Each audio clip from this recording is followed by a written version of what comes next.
Oke teman-teman semua, bertemu lagi dengan Sartono Nenggolan Channel.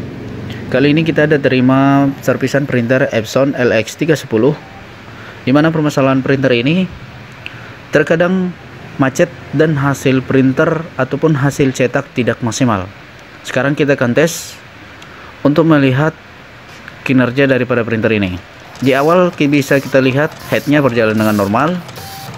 Nah, setelah itu macet sebelah kiri, kita gerakkan, kita bantu. Nah, sekarang macet dan mentok di sebelah kanan.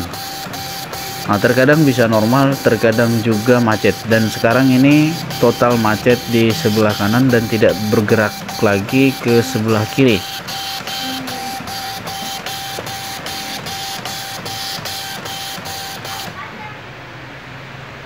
Kita matikan printernya dan kita hidupkan kembali. Nah, setelah kita hidupkan, head bisa berjalan kembali ke tengah ataupun posisi daripada head yang semestinya untuk stop. Di sini bisa kita lihat hasil dari cetakan printer ini, dimana hasil cetaknya tidak maksimal seperti ini, huruf juga tidak jelas dan terpotong-potong. Ini diakibatkan karena head daripada printer kita ini sudah rusak. Jadi langkah-langkah yang dapat kita lakukan untuk mengatasi printer ini, pertama-tama kalian bongkar printernya. Dan kebetulan ini printernya sudah saya bongkar, jadi saya cukup membuka pita daripada printer ini.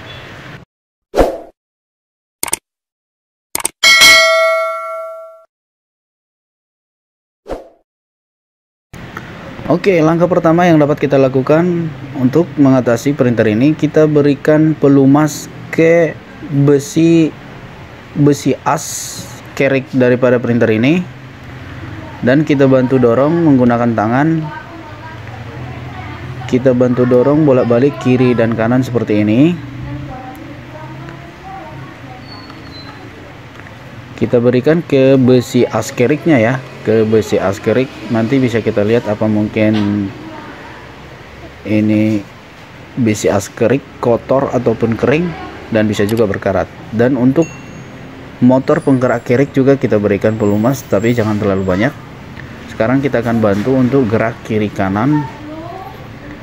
Ini biasanya diakibatkan karena besi as rollernya, besi as untuk kerik printer ini kering ataupun berkarat. Sekarang kita akan tes kembali hidupkan setelah kita berikan pelumas, apa dia sudah bergerak normal atau belum.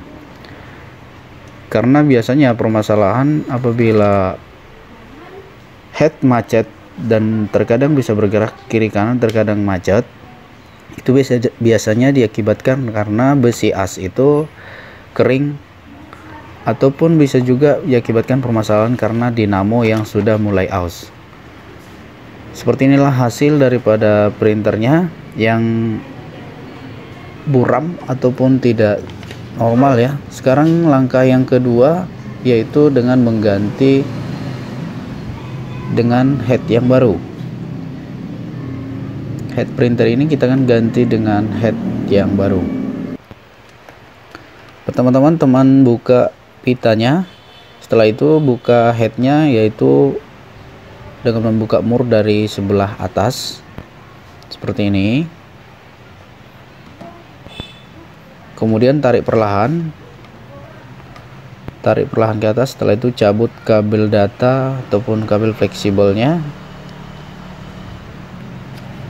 dan sekarang kita pasang head yang baru. Pemasangannya juga cukup mudah dengan cara memasang kabel data ataupun kabel fleksibel print headnya seperti ini. Setelah itu pasang kembali ke dudukan ataupun kerik printernya.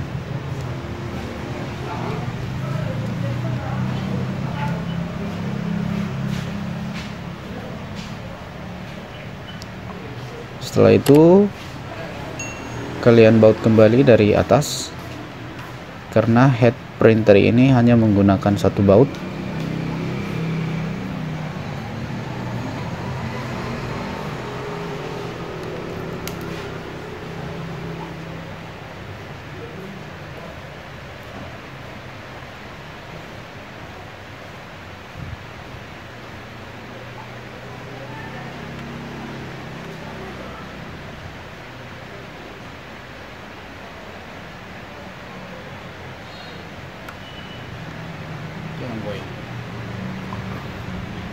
Oke, print head sudah kita ganti dengan print head yang baru. Sekarang kita pasang kembali pita printernya.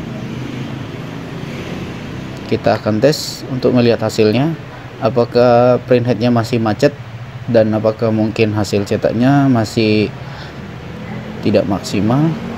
Kita akan tes kembali printernya.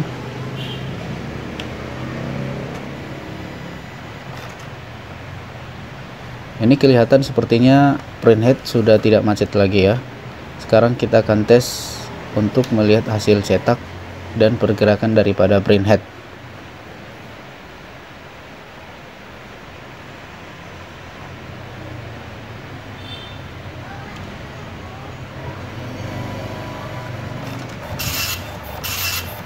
Oke, di sini teman-teman bisa lihat print headnya sudah berjalan normal dan hasil cetaknya juga sudah maksimal ataupun sudah bagus ya, tidak ada lagi terpotong, dan huruf-huruf juga sudah bisa kita lihat di sini hasil cetaknya tidak ada macet ataupun tidak ada yang terpotong lagi, dan print head juga sudah berjalan normal, tidak macet lagi di ke sebelah kiri ataupun ke sebelah kanan seperti awal tadi. Sekarang kita matikan printernya kembali. Dan di sini bisa kita lihat hasil cetaknya sudah maksimal. Tidak ada lagi huruf-huruf dari hasil cetakan printnya yang terpotong. Di sini bisa kita bandingkan hasil print head ataupun hasil cetak sebelum dan sesudah kita ganti print head printer ini. Dan hasilnya sudah maksimal dan sudah bagus.